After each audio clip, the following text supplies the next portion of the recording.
पहलगाम आतंकी हमले के बाद भारत ने पाकिस्तान के खिलाफ मोर्चा खोल दिया है। भारत की तैयारियों को देखकर पाकिस्तान को अब हमले का डर सता रहा है और इसी कड़ी में भारत ने 30 अप्रैल से 3 मई तक गुजरात तट के पास अरब सागर में नौसेना की फायरिंग एक्सरसाइज को लेकर 4 ग्रीन नोटिफिकेशन जारी किए हैं।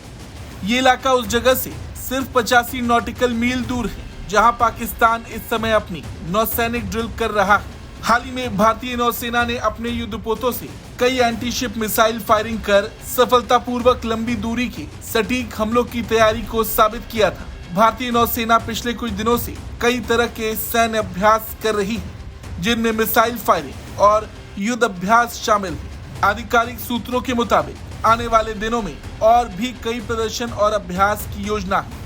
भारतीय नौसेना ने एक बयान में कहा था कि भारतीय नौसेना के जहाजों ने लंबी दूरी के सटीक आक्रामक हमले के लिए प्लेटफॉर्म सिस्टम और चालक दल की तत्परता को एक बार फिर से प्रमाणित और प्रदर्शित करने के लिए कई एंटीशिप फायरिंग सफलतापूर्वक की है। बयान में कहा गया कि भारतीय नौसेना किसी भी समय कहीं भी किसी भी तरह से राष्ट्र के समुद्री हितों की रक्षा करने के लिए तैयार है।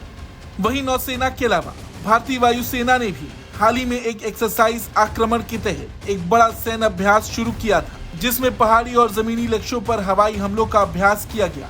ये युद्ध अभ्यास सेंट्रल सेक्टर में किया गया। इस अभ्यास में वायुसेना के पायलट्स ने पहाड़ी और जमीनी ठिकानों पर हमले का अभ्यास किया। एजेंसी के मुताबिक अत्याधुनिक तकनीक से लैस फाइटर जेट्स ने युद्ध अभ्यास किया, जिसमें ग्राउंड अटैक और इलेक्ट्रॉनिक वॉरफेयर ड्रिल्स शामिल हैं।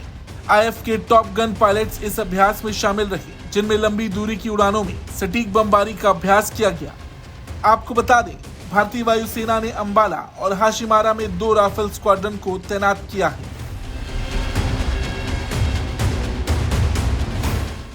बता दें कि पहलगाम में हुए आतंकी हमले के बाद भारत और पाकिस्तान के बीच तनाव बढ़ा हुआ है। पहलगाम आतंकी हमले में 26 पर्यटकों की जान चली गई थी। भारत ने इस हमले के पीछे पाकिस्तान से जुड़े आतंकियों को सख्त सजा देने का संकल्प लिया है। पीएम मोदी ने पाकिस्तान को चेतावनी दी है कि दोषियों को कड़ी से कड़ी सजा दी जाएगी और इसी क्रम में भारत ने पाकिस्तान के खिलाफ कई कड़े कदम उठाए भी हैं। ब्यूरो रिपोर्ट, भारत तक।